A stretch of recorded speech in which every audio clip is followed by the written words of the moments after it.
Alexander Bryant assume a divisão norte-americana. E o Sr. Ayrton Killer não vai embora, não? Eu sou Ezequiel Gomes, você está no canal Vem Senhor Jesus, e hoje eu decidi trazer para vocês uma discussão administrativa referente à Igreja Adventista do Sétimo Dia. Nessa mensagem hoje a gente vai tratar algumas questões importantes a partir da Bíblia, a partir do Manual da Igreja, a partir dos regulamentos eclesiásticos administrativos da Igreja e também a partir do Facebook. A internet inaugurou uma nova forma de pensar a Igreja, fazer a Igreja, cobrar a Igreja e tudo mais.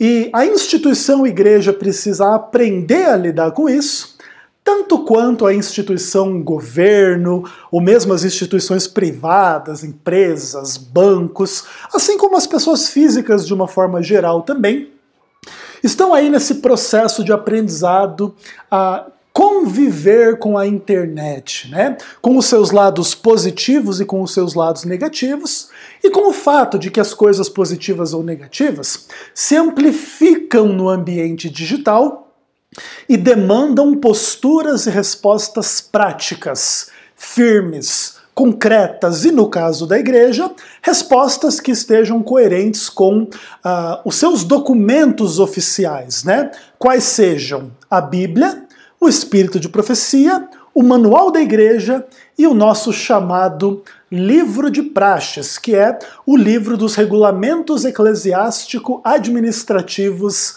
da Igreja Adventista do Sétimo Dia. Bom, a inspiração para a mensagem que eu trago para vocês hoje vem das redes sociais, vem do Facebook.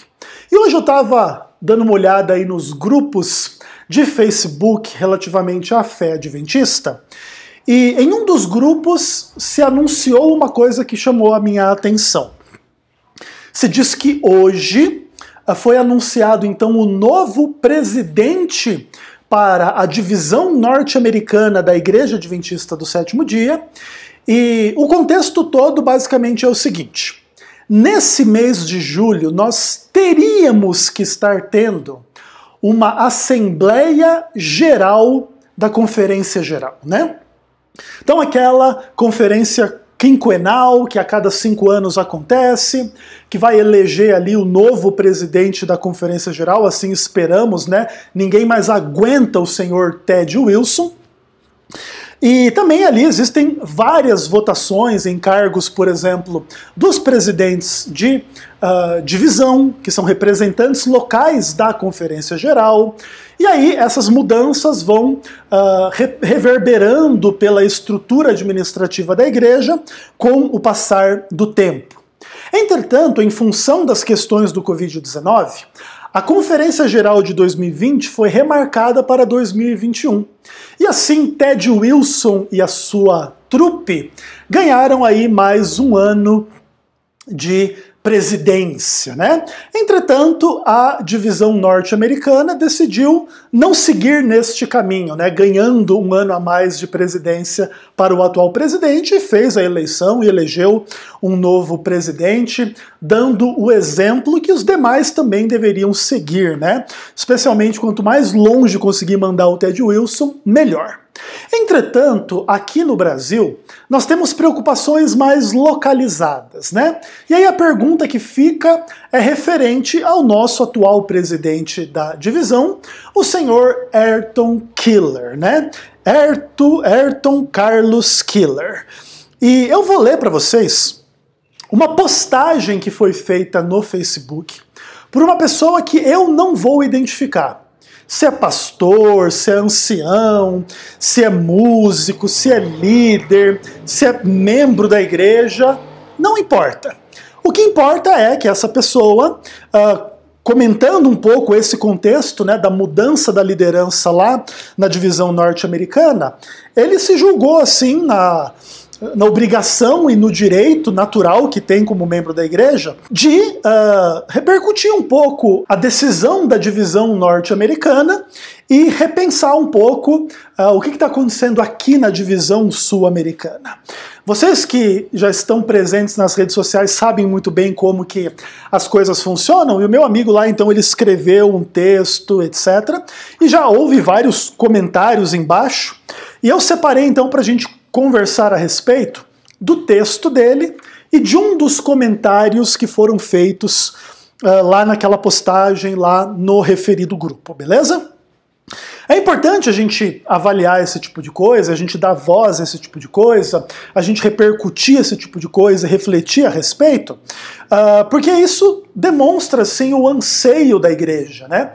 O anseio das pessoas, como que elas leem o que está acontecendo, como que elas leem a liderança, como que elas leem os desafios administrativos e teológicos do Adventismo do Sétimo Dia, e esse texto me fez pensar bastante e por isso eu trago a discussão para vocês, tá bom? Então, sem mais delongas, o texto aqui diz o seguinte: estaria acontecendo neste mês de julho de 2020 a edição de número 61 da Conferência Geral da Igreja Adventista do Sétimo Dia.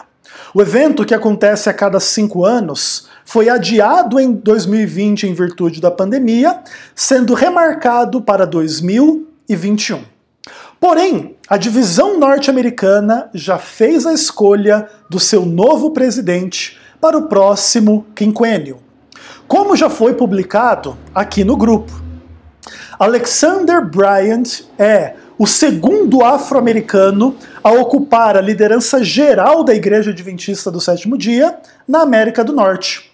Algo significativo, se for levado em conta o momento de agitação social vivenciado pela sociedade norte-americana.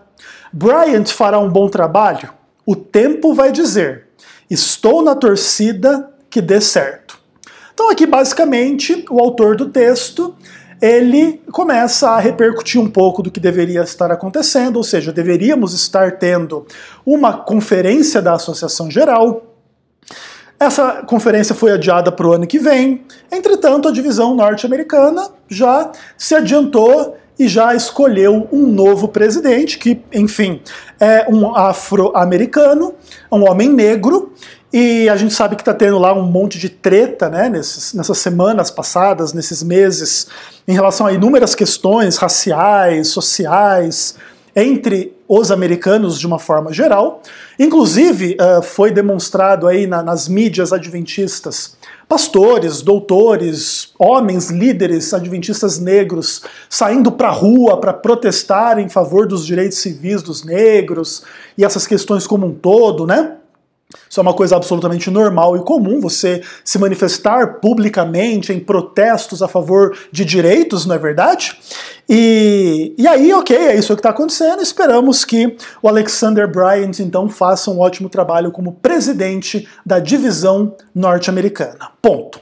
Aí o texto continua dizendo o seguinte: nesse contexto, volto a minha atenção agora ao que se passa na nossa divisão, a divisão sul-americana, cuja presidência é de responsabilidade do senhor Ayrton Keeler, que já está à frente da igreja na América do Sul para 8 países, já por 2 longos mandatos.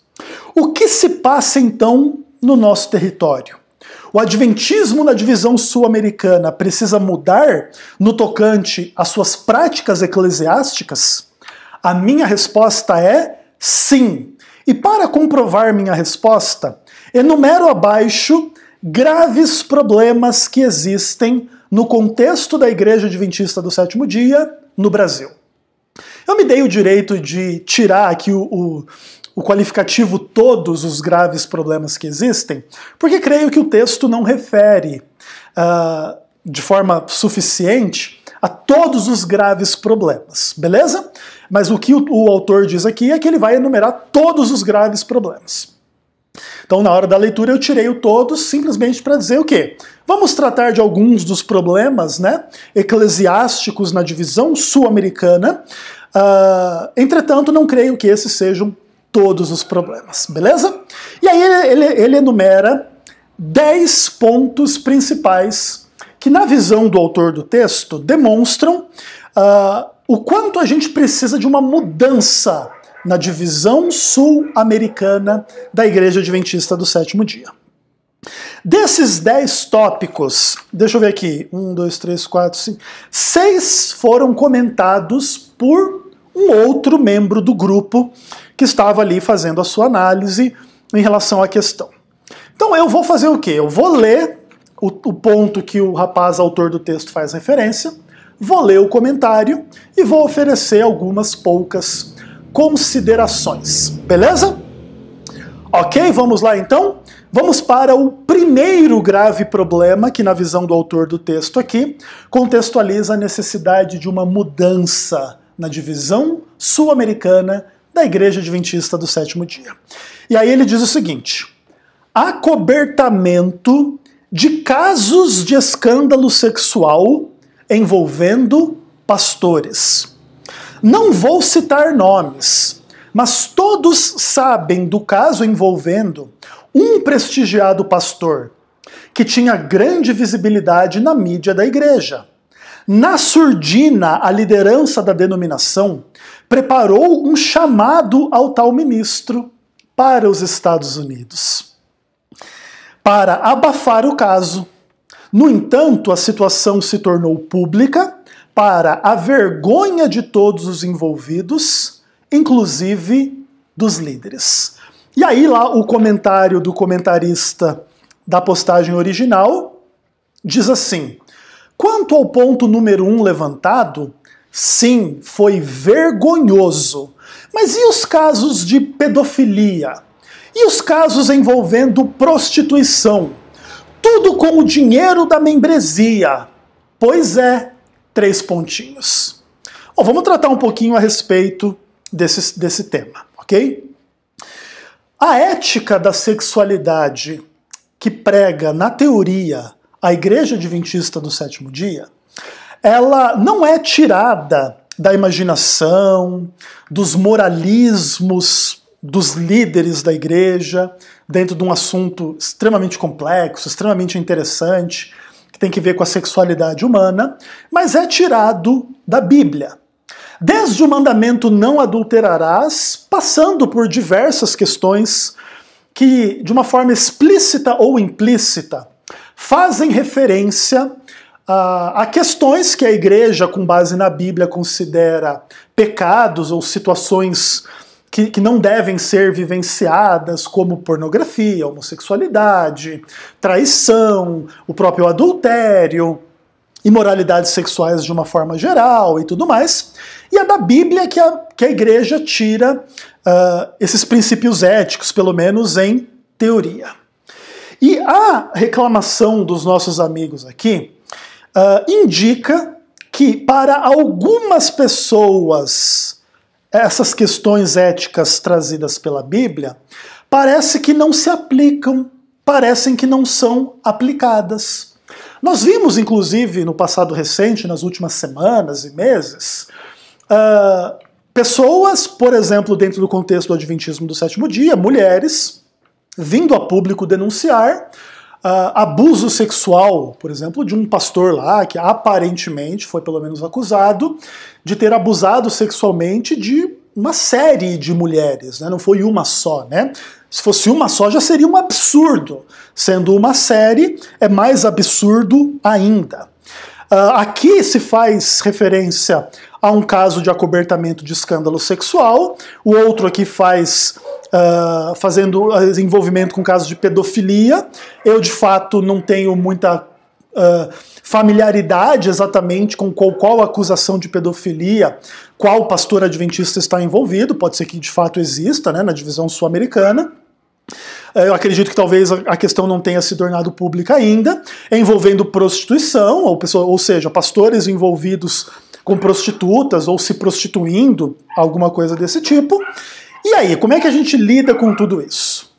E a preocupação do membro da igreja, do líder da igreja, do pastor da igreja que escreve isso aqui, tem que ver não que as pessoas errem e que elas pequem, porque isso é da natureza humana, é da escolha humana. Se em algum momento algum pastor decidir se desviar do seu chamado, da sua ética, da lei de Deus, da vontade de Deus, para se prostituir, ou para ser um homossexual, ou para adulterar, ou para sair com a menina, com o menino, sei lá o quê, isso é uma coisa assim, da escolha da pessoa.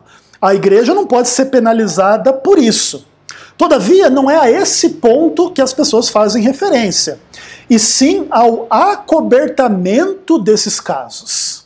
Ou seja, a tentativa de líderes da igreja em, de alguma forma, minimizar as acusações, minimizar as denúncias, minimizar as provas, e não levar adiante um completo, cabal e definitivo esclarecimento desse tipo de situação. Por exemplo, aqui inclusive se faz referência a um caso específico, mas esse não é o único caso específico, né? No texto do rapaz aqui. Nós temos, inclusive, ainda na ativa, lá na TV Novo Tempo, pessoa que foi acusada de também cometer erros e praticar coisas que demandariam a perda do ministério em relação a escândalos sexuais, ok?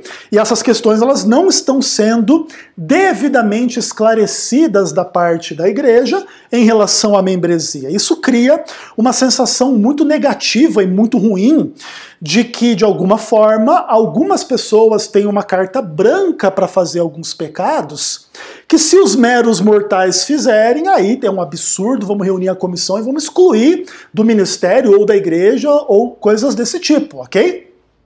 Entretanto, o que não pode haver é o famoso 2 pesos e 2 medidas, né? E eu acho que é exatamente a isso que aqui está reclamando. Uma coisa importante dos membros da igreja saberem é que eles devem ter acesso ao manual da igreja e aos regulamentos eclesiástico-administrativos da igreja. Quem não tem uma cópia física pode encontrar facilmente cópias atualizadas desses materiais pela internet, de forma gratuita e tudo mais. E com base nesses documentos, você que sabe de algum escândalo que está sendo acobertado, você pode cobrar a igreja, primeiro na esfera eclesiástica, para que as devidas questões sejam avaliadas, sejam respondidas, sejam averiguadas para ver se de fato, enfim, as denúncias correspondem à realidade e tudo mais. E em caso de não cumprimento daquilo que está estabelecido no manual da igreja e no livro de praxes, inclusive qualquer membro da igreja pode demandar a divisão sul-americana judicialmente para que cumpra o que está no manual da igreja e no livro de praxes. E em caso da divisão sul-americana se recusar a assim fazer, você pode inclusive pedir o afastamento desses líderes da divisão sul-americana por não estarem cumprindo o que não é opcional da parte deles, o que é a constituição da igreja, que é a Bíblia, o Espírito de Profecia, o manual da igreja e o livro de praxes, ok? Então, por exemplo, no livro de praxes se fala que nenhuma acusação de caráter sexual será deixada sem resposta. Se você está ficando sem resposta diante de uma acusação contra líderes da igreja por questões de assédio sexual, de adultério, de pornografia, de prostituição, de traição, de qualquer coisa desse tipo, você pode demandar judicialmente a divisão sul-americana. Então esse é um ponto extremamente importante. Isso aqui demonstra que a igreja quer ver na sua liderança, não é perfeição, mas é no mínimo transparência. Segundo ponto. Aqui o rapaz faz menção a uma estrutura eclesiástica viciada.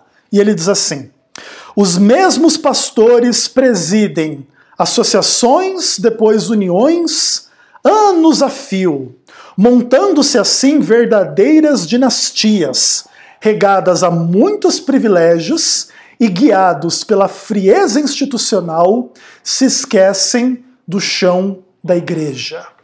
Ou seja, os líderes, especialmente nos cargos administrativos de presidência, na visão dessa pessoa, desse pastor, desse ancião, desse membro da igreja aqui, estão perdendo o contato com a realidade, com o chão da igreja em nome dos seus privilégios, dos seus cargos e dessas dinastias, né? Desses grupos que se adonaram da administração da igreja, tratam-na como uma empresa particular e aí então viciam a estrutura eclesiástica da igreja. Aí o comentário da outra pessoa lá na postagem diz assim: quanto ao número 2, tem que fazer uma faxina, uma dedetização nos quadros administrativos. Está vergonhoso, feio, ridículo. O que aconteceu no Estado que mais dá dinheiro para o país e que sozinho tem uma união apelidada de central? Que vergonha! Aqui as pessoas estão fazendo referência às dificuldades e às questões obscuras, né? Inclusive na área financeira do passado recente, da União Central Brasileira, aquela mesma união na qual o território dela eu estou nesse momento gravando essa mensagem para vocês. E aí? Como é que é isso? Ninguém vai responder nada, ninguém vai falar nada, ninguém vai prestar contas por nada, e tá tudo certo e tá tudo bem? Como é que isso funciona? Na percepção destas pessoas aqui que são membros, líderes da igreja, a situação está vergonhosa, ridícula, muito feia, né? E aí a ideia é que a liderança da igreja, tanto nas questões de sexualidade quanto nas questões financeiras, de alguma forma está deixando as pessoas suspeitas em relação aos seus motivos, às suas práticas. E isso é desastroso para uma instituição religiosa, uma vez que a instituição religiosa ela vive da confiança. Para você devolver o seu dízimo, dar a sua oferta numa igreja, você tem que confiar nessa igreja, né? E aqui o que a gente vê são sinais de desconfiança, né?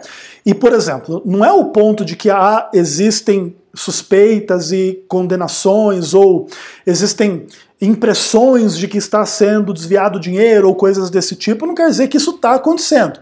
Mas quer dizer que a igreja precisa se esmerar em demonstrar que assim não está acontecendo, ou se isso aconteceu, as pessoas responsáveis foram identificadas e punidas de acordo com as leis da igreja e com as leis do país. Houve roubo, você vai ser punido de acordo com a lei da igreja e com a lei do país. Houve desvio, você vai ser punido de acordo com a lei da igreja e com a lei do país. Isso é o que as pessoas querem ver, né? E não é o ponto, a gente quer ver as pessoas serem punidas, não, a gente quer ver o correto acontecer, né? E onde não se fez nada errado, não vai haver nenhuma punição, nem eclesiástica e nem de outra ordem. E no caso de haverem pecados que não correspondam a problemas de ordem social, são punidos somente de forma eclesiástica e não de forma mais geral, né, com prisão ou processos criminais ou coisas desse tipo, ok? É impossível que não existam problemas, mas é possível que a gente lide da melhor forma possível com os problemas. Ou será que não é possível? Terceiro ponto. Falta de participação efetiva da representação leiga na escolha dos departamentais. E eu incluiria aqui na escolha dos próprios administradores, não só dos departamentais, né? E aí ele diz assim: as chamadas quadrienais são reuniões para inglês ver, pois muitas vezes a escolha dos leigos pode ser desfeita logo depois da reunião, bastando apenas o departamental eleito receber um outro chamado, mais vantajoso em outro campo. E nem sempre mais vantajoso, viu? Aí no ponto 3, a pessoa que comenta disse assim: deveria existir uma discussão enorme sobre isso. Mas aqui na divisão sul-americana não se discute nada, não se debate nada. Não é à toa que pessoas que tenham mais que 2 neurônios ou sofrem ou saem da igreja. Ser adventista hoje na divisão sul-americana é vergonhoso. Olha que pesado. Na discussão sobre ordenação feminina não houve nenhum debate relevante sobre isso. Mas em 2015 a DSA fez um lobby maciço para essa questão não passar. E a quantidade de pastores que não têm vocação só aumenta. Tenho 34 anos de adventista.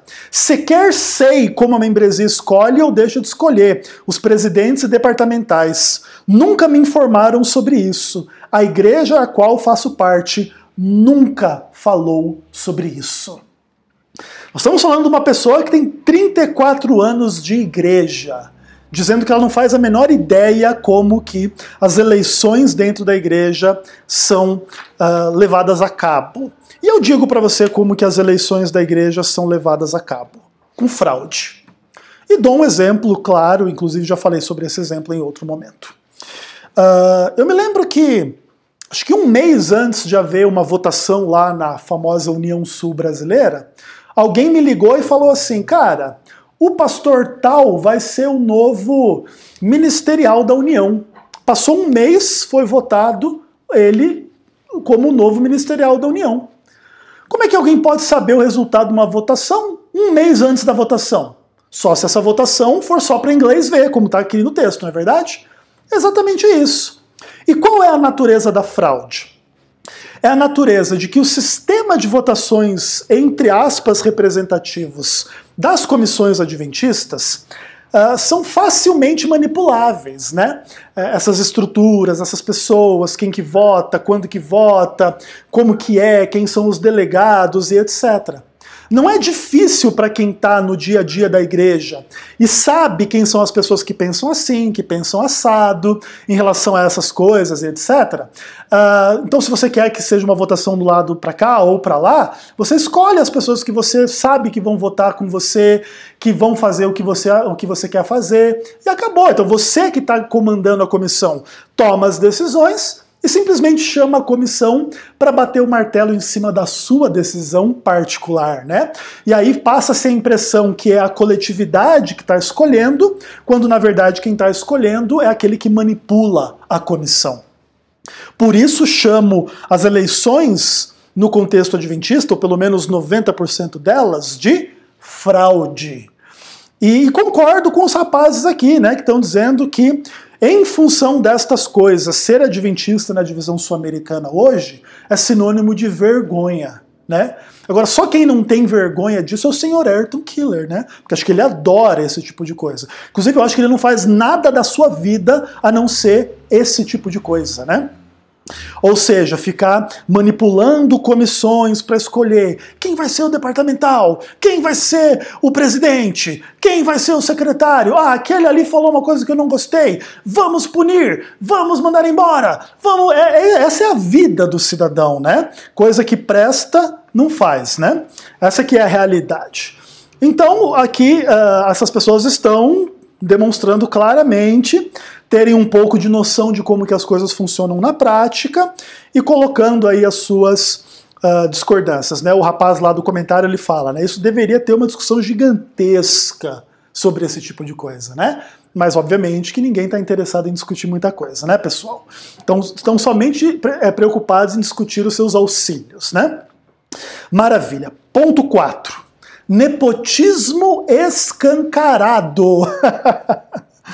Basta uma olhada mais atenta no quadro de funcionários das dezenas de associações existentes e é possível perceber que grande parte dos que estão ali são da família pastoral, filhos, esposas, sobrinhos, netos, irmãos, agregados, e a lista não para. Um verdadeiro cabide de empregos.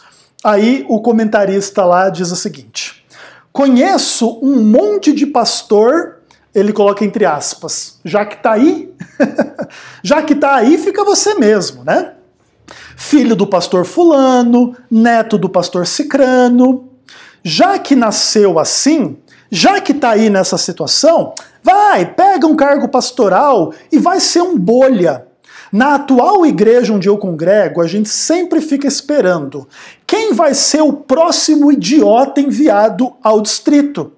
E eles têm a capacidade de só mandarem idiotas. Isso aqui não são palavras minhas, viu, irmãos? Quando o indivíduo não tem sobrenome, ele tem que ser um capacho. E aí, toma-lhe pressão para batizar, para trazer mais otários que devolverão o dízimo. Porque é isso.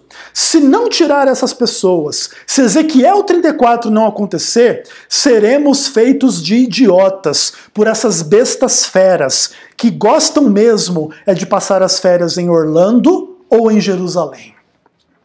E aí o tom já está começando a ficar um pouquinho mais pesado, né? Mas quem se envergonha diante da percepção dos líderes e membros da igreja, não é, Ayrton? Acho que ninguém está se envergonhando muito, né?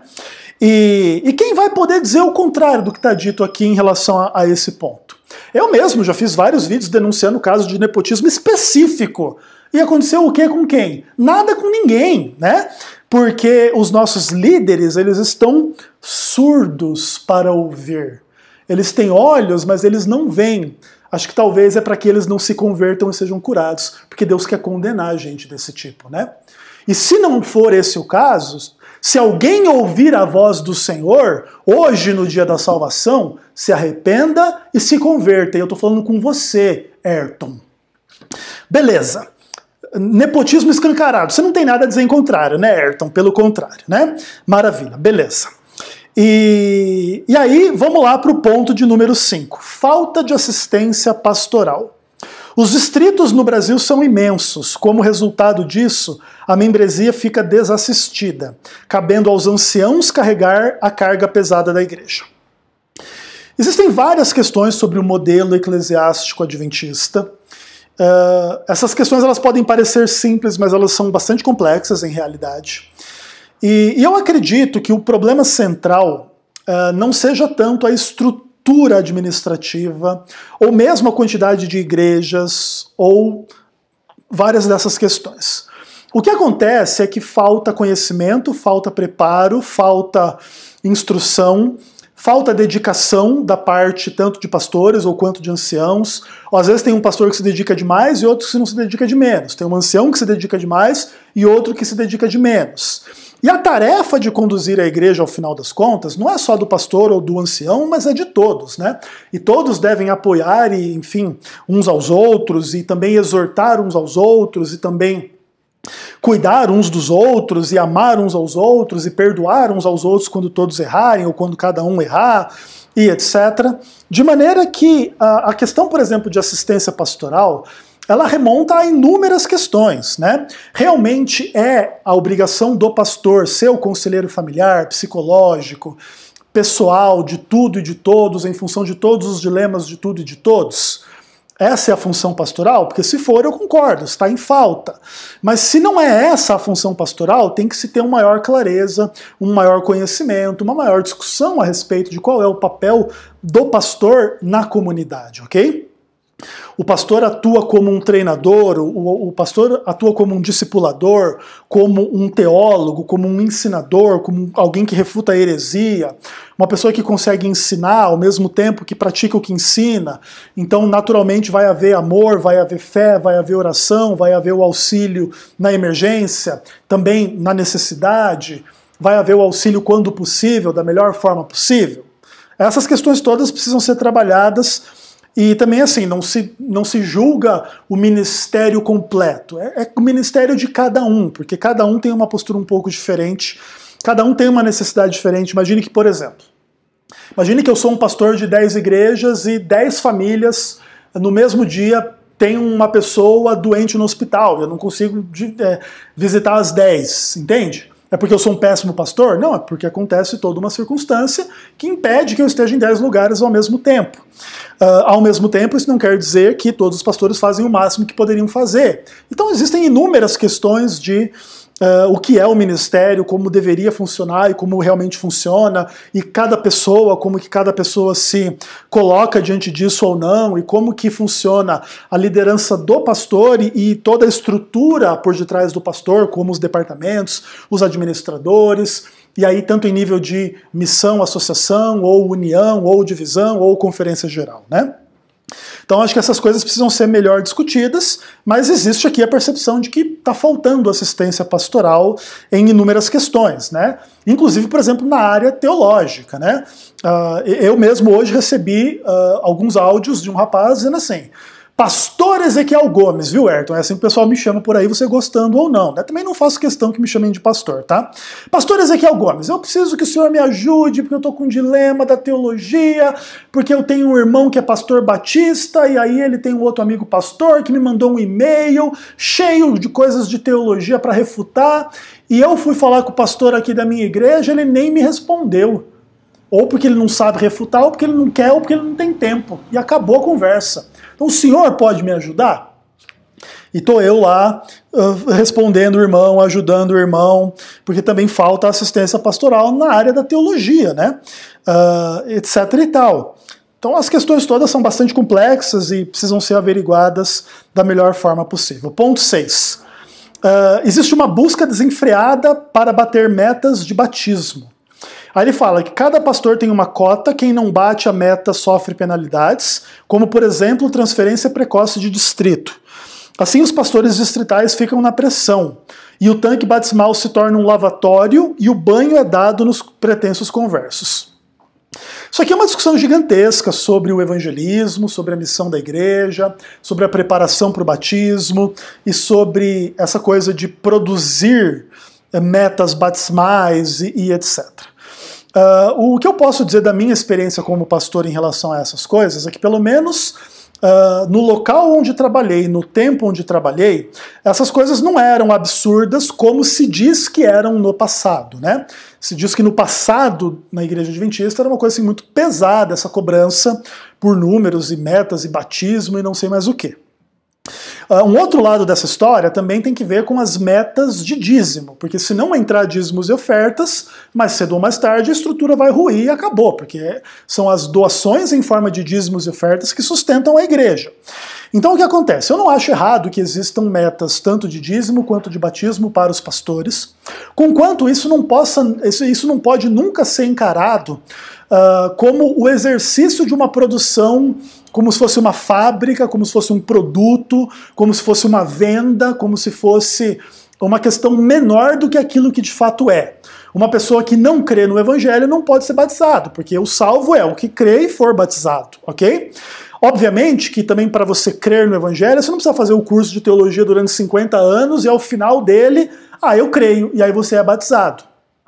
Então existem extremos nessa discussão, a discussão é bastante difícil, mas com certeza na prática existe muita gente batizada de maneira despreparada, e isso é um dilema, isso é um problema bastante complexo, até porque existem aquelas famosas histórias, né? Pessoa batizada mal preparada, persevera na igreja e cresce depois de batizada, e aprende, é fiel e se mantém fiel e acabou, e tem outras pessoas que nascem no contexto assim da família adventista, recebem toda a instrução, são super bem preparadas, são batizadas e depois vão descrer, vão desobedecer, não estão nem aí com nada, né? Então é muito complicado você dizer quem está preparado, quem não está, quem vai perseverar, quem não vai, quem vai se aprofundar, quem não vai. Tem pessoas que se satisfazem com respostas superficiais. Tem pessoas que precisam fazer o doutorado do doutorado do doutorado para explicar Lucas 23:43, entendeu? Então, tipo, tudo depende um pouco de quem são as pessoas e como que a coisa funciona. Creio que a gente não deve também criticar por atacado, mas tentar melhorar as coisas na nossa esfera o máximo possível, tá bom? Que mais? 7º ponto. Uso errado dos recursos financeiros. Sob o pretexto da defesa do sistema representativo, as igrejas locais têm que contribuir enviando 100% do dízimo e mais 40% das ofertas para a associação, ou seja, a igreja local deve ficar com 60% unicamente das ofertas que ficam. A base da pirâmide sustenta, sim, as instâncias administrativas superiores. E aí o ponto é o seguinte: essa estrutura piramidal no que se refere ao sistema financeiro da igreja, dízimo, oferta, o que isso sustenta e etc., é uma discussão também extremamente gigantesca, tá? O governo funciona dessa forma, pega o imposto e monta-se a pirâmide com o idiota do presidente no topo, né? Seja no caso o Bolsonaro ou o Ayrton Killer, é tudo a mesma coisa. E aí o que acontece? Como distribuir melhor os recursos? Como usar melhor os recursos? Como impedir que isso se torne simplesmente uma luta pela posição superior que terá milhões de benefícios e que explorará a base da pirâmide? A resposta a essa pergunta envolve os dilemas empresariais, governamentais e eclesiásticos, e não é muito simples resolver esse dilema, porque toda a lógica de um sistema de dízimos e ofertas é justamente ter uma base grande de doadores que doam um pouquinho cada um, para formar uma quantidade de dinheiro grande para poder fazer coisas que cada um individualmente não conseguiria fazer. Então, um pouco da ideia é realmente formar essa pirâmide. O problema é, as pessoas que estão no topo dessa pirâmide estão tomando as melhores decisões? Sim, não e por quê?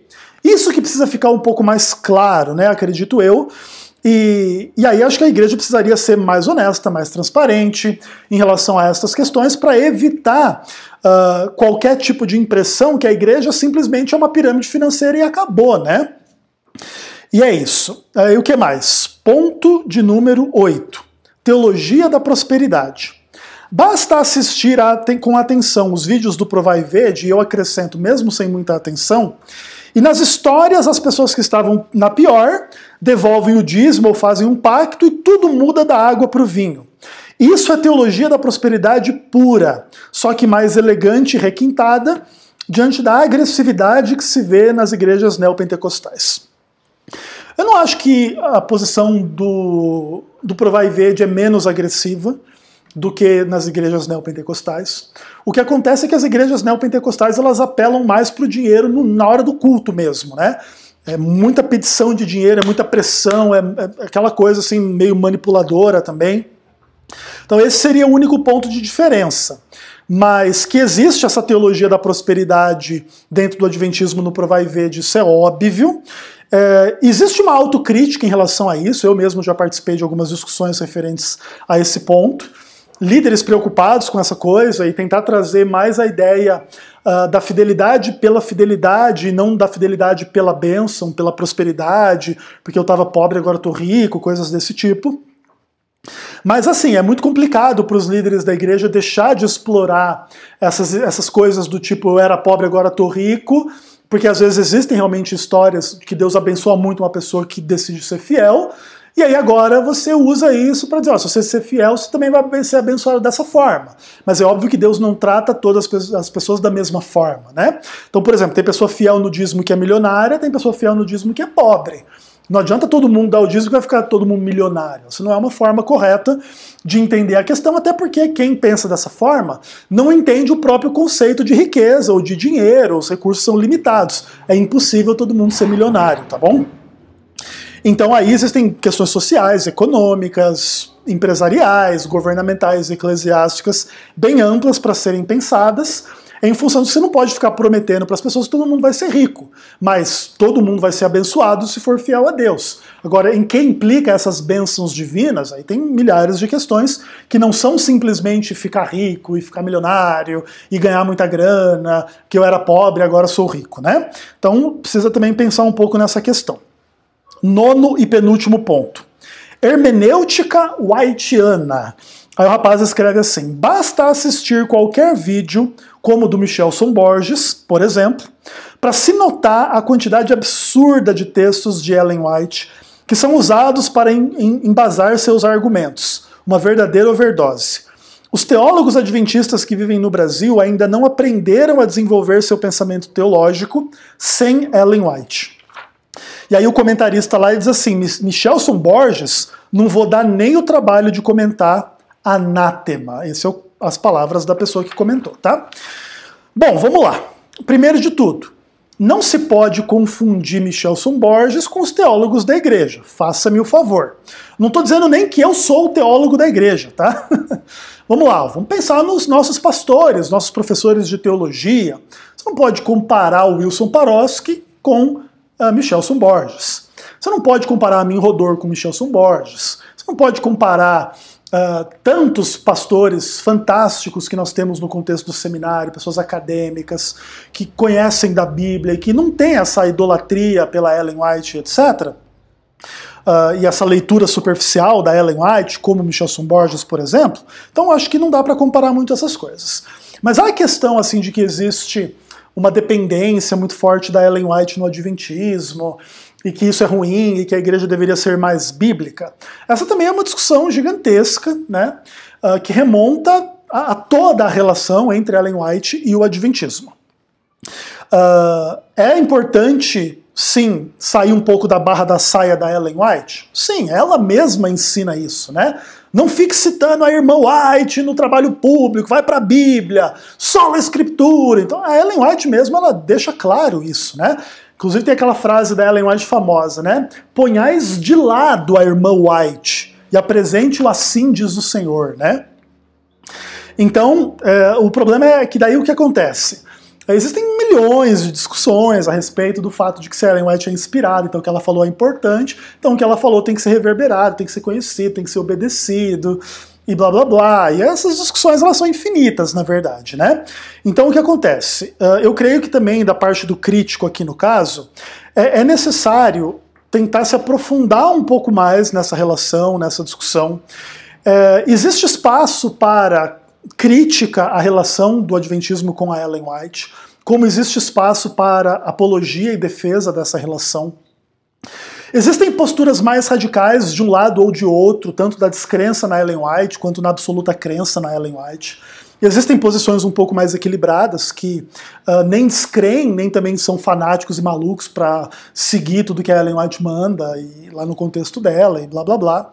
E também existem um pouco dessas discussões, se as coisas lá que ela fala se referem só ao contexto dela, ou são coisas de princípio geral, tipo quem usa a bicicleta tá fazendo pecado, coisas do tipo assim, tomar café, sei lá o quê, tem milhões de discussões específicas, se pode ou não usar aliança, sei lá, tem umas discussões muito idiotas, na verdade, né, que não tem nada a ver com a Bíblia, inclusive, mas que ao mesmo tempo também contém princípios de vaidade, de modéstia, de, enfim, mordomia do tempo, mordomia dos recursos.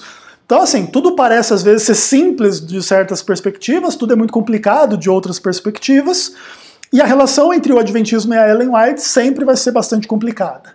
E sobretudo, acho que a questão mais importante de identificar nesse ponto é que a Ellen White é simplesmente a desculpa para se usar de questões de autoridade, né? Então, quando a Ellen White defende o dízimo, o sábado, a conferência geral, ou isso e aquilo, é a voz de Deus. Aí quando ela fala que é 6.000 anos de pecado e alguém quer fazer a conta que Jesus vai voltar daqui 30 anos, não, a Ellen White não era autoridade nessas coisas aí, não acredita nisso aí não. Então é tudo assim, entendeu? Eles interpretam a Ellen White pelo que convém. Tudo aquilo que convém para eles, a Ellen White é Deus. Tudo aquilo para que não convém a eles, a Ellen White tem um contexto maluco dela lá e não fica levando isso dessa forma não, porque esses hereges aí estão usando mal a Ellen White, tá? Mas para elucidar essas coisas todas, aí vai precisar gastar o resto da vida estudando a Ellen White e expondo o que ela disse, o que ela quis dizer, quais são os paralelos bíblicos, qual é o contexto dela, quais os princípios, quais as aplicações, por que uma aplicação mais fanática erra, por que uma explicação mais equilibrada é melhor, e etc. E você gasta o resto da sua vida com essa discussão aí, tá? E por fim, 10º ponto, promoção sistemática de doutrinas sectárias.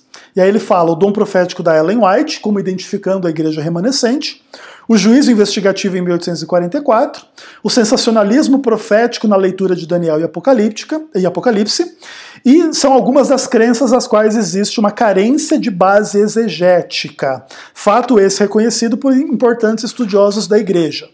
Aí no ponto 10 o comentarista diz assim: quanto a isso, creio que a esmagadora maioria não sabe suscitar perguntas quanto ao passado, presente e futuro da igreja. Então precisa ficar ligado no sensacionalismo e nas teorias de conspiração. Não sabem lidar com o gap angustiante que a profecia não cumprida tem. Se realmente soubéssemos como Jesus retornaria, não haveria espera. E essa espera é angustiante mesmo. Não haveria necessidade de clamor, indagação e busca para entender melhor. E aí o que acontece? Nesse ponto eu vejo inclusive os frutos da má educação teológica que muitas vezes os nossos líderes, pastores, anciãos e membros têm. Tá? Dom profético, ou mesmo dom profético identificando a igreja remanescente, o juízo investigativo, ou as interpretações sensacionalistas de Daniel e Apocalipse, Elas não são doutrinas sectárias, elas são doutrinas, ou elas são percepções. Elas podem falhar no conteúdo, na ênfase, elas podem falhar em inúmeras perspectivas, tá? Mas não caiam muito nesse papo de que isso é coisa sectária e as outras coisas do Adventismo são cristãs. Veja, tudo é sectário e tudo está com base na Bíblia e é cristão. Então o que acontece? Você pode pegar a Bíblia e criar 1 milhão de seitas. A seita que usa véu a mulher, a seita que guarda o sábado, a seita que faz a circuncisão, tem a seita que não faz a circuncisão, tem a seita que guarda o domingo, tem a seita que não guarda dia nenhum, tem a seita que come carne de porco, tem a seita que não come carne de porco, tem a seita que lê Apocalipse de uma forma, tem a seita que lê Apocalipse de outra forma. Então, na verdade, o ideal é escapar um pouco do estigma de sectarismo, com quanto a gente possa discutir esse ponto específico, especialmente sobre o prisma da sociologia da religião. Mas o importante é entender em que ponto uma leitura mais radical de alguma dessas coisas aqui pode representar não um pensamento sectário, mas um pensamento desequilibrado e equivocado, que é o mais importante. Vamos pensar que juízo investigativo em 1844 seja uma verdade. A gente tem dificuldade de explicar na Bíblia, de demonstrar, mas lá a interpretação lá do maluco adventista é a melhor, é a mais correta, é a verdade. 1844, Jesus passou do lugar santo para o Santíssimo e daqui a pouco ele vai voltar quando ele terminar a tal da purificação do santuário, beleza? Se isso for verdade, essa não é uma doutrina sectária, essa é a mais pura verdade.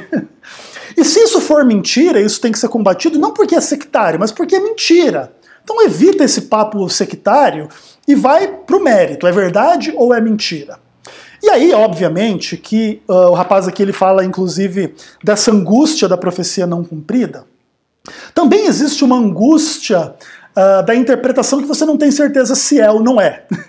Então, por exemplo, em Daniel 8, lá, vamos pensar que existem 2 interpretações no mínimo. O chifre pequeno é o Antíoco Epifânio e tudo isso se cumpriu lá em 200 a.C., ou isso aqui é Roma e cumpriu em 1844. Vamos pensar que nós não conseguimos identificar se é um ou se é outro. Você tem que viver com essa angústia, né? Você tem que conviver com essa angústia de não saber se Daniel 8 se aplica para o passado ou para o futuro, ou para o presente, ou para a história, ou se é adventista ou se não é adventista. Se o texto é a favor do adventismo ou contra o adventismo. E o que acontece? A gente precisa de fato aprender a lidar com as ambiguidades, lidar com as possibilidades de interpretação, lidar com os diferentes sistemas, mas isso é complicado. Porque para explicar só um sistema para um povo já é difícil. Para explicar a visão adventista só para os adventistas já é quase impossível. O maluco chama a igreja de seita, acabou a conversa, entende? Então imagina, você não consegue explicar isso para os adventistas, imagina você explicar isso para o mundo inteiro. Entende a complexidade do problema? Por que é assim? Porque a realidade é ampla, porque a Bíblia é complexa, ela é profunda, ela é um tesouro para você cavucar nela, não é uma coisa que está na superfície. Você tem que dedicar sua vida para esse negócio aqui. E no final da sua vida dedicada, você ainda vai ver que tem outras leituras, tem outras interpretações que você não sabe tudo, inclusive. Talvez você vai chegar ao ponto que você não sabe nada, muito menos tudo. Ou que tudo que você sabe é muito pouco, ou quase nada, ou nada. Então essas questões também elas lidam com um pouco assim das questões da vida mesmo, né? O que é a vida, o que é a morte, de onde a gente vem, onde a gente está, para onde a gente vai, tanto no contexto particular quanto nos contextos familiares, sociais, de nação, de empresa, de governo, de igreja, e tudo isso é muito amplo e muito complexo, tá? E por fim aqui, o pessoal escreveu aqui, né? Enfim, os líderes da igreja adventista do sétimo dia transformaram a igreja num inferno, que se cumpra Ezequiel 34. E aí a gente termina falando ao coração do nosso amigo Ayrton, né? Eu dei uma desviada para conversar com vocês, não é para criticar o rapaz que fez aqui as críticas, é só para tentar contextualizar um pouco melhor e dizer que por detrás de cada uma dessas 10 críticas existem universos de questões. Da sexualidade, do dinheiro, da espiritualidade, da Bíblia, das praxes de Deus, de Cristo, do perdão, do chamado, do ministério, da liderança, das intenções de cada um, dos problemas de cada um, das dificuldades de cada um, das doutrinas que são corretas ou erradas, ou verdade ou mentira. E tudo precisa ser avaliado de forma mais ampla e mais intensa. Eu decidi trazer essas críticas todas e termino fazendo a pergunta, diante dessas questões todas. E aí, Ayrton Killer não vai sair, não? Porque o ponto é o seguinte. Vamos lá que a gente consiga reconhecer coisas boas no ministério do Ayrton. Não é muito fácil, mas é possível. Então beleza, o Ayrton passou aí alguns mandatos aí como presidente da divisão sul-americana, fez algumas coisas boas, mas não consegue resolver esses problemas. Quem sabe alguém com uma outra personalidade, com uma outra bagagem, com uma outra espiritualidade, consiga. Então vamos abrir logo, né, esse caminho. Quem sabe cumprir aí, pegar o exemplo lá da divisão norte-americana e resolver isso logo, né? Vamos pegar um afrodescendente brasileiro para guiar essa igreja, né? E obviamente que a cor da pele não é o critério, mas que possa ser, né? E o grande ponto, na verdade, tem que ver com uma sensação que existe entre os pastores, entre os anciãos, entre os membros da igreja, os líderes da igreja, que percebem o rumo negativo e ruim da liderança do Ayrton, é que ninguém aguenta mais, esse é o ponto.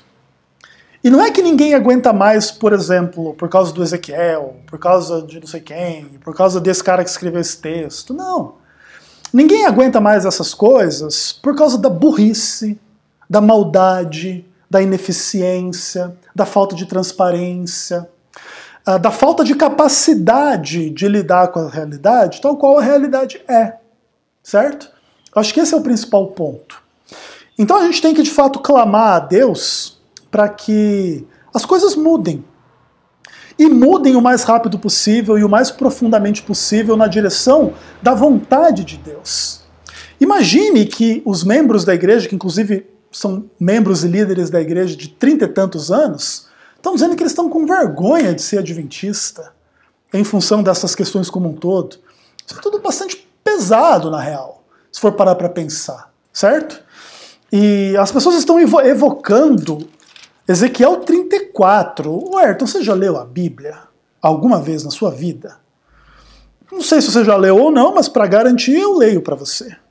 Olha o que os membros da sua igreja estão invocando sobre você e o seu ministério. Veio a mim a palavra do Senhor dizendo, filho do homem, profetiza contra os pastores e dize-lhes, assim diz o Senhor Deus.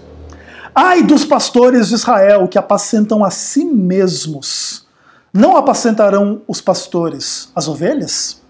Comeis a gordura, vestivos da lã, e degolais o cevado, mas não apacentais as ovelhas. A fraca não fortaleceste, a doente não curaste, a quebrada não ligaste, a desgarrada não tornaste a trazer, a perdida não buscaste, mas dominais sobre elas com rigor e dureza. Assim se espalharam por não haver pastor, e se tornaram pasto para todas as feras do campo. As minhas ovelhas andam desgarradas pelos montes, por todo elevado ou outeiro. As minhas ovelhas andam espalhadas por toda a terra, sem haver quem as procure ou quem as busque. Portanto, ó pastores, ouvi a palavra do Senhor.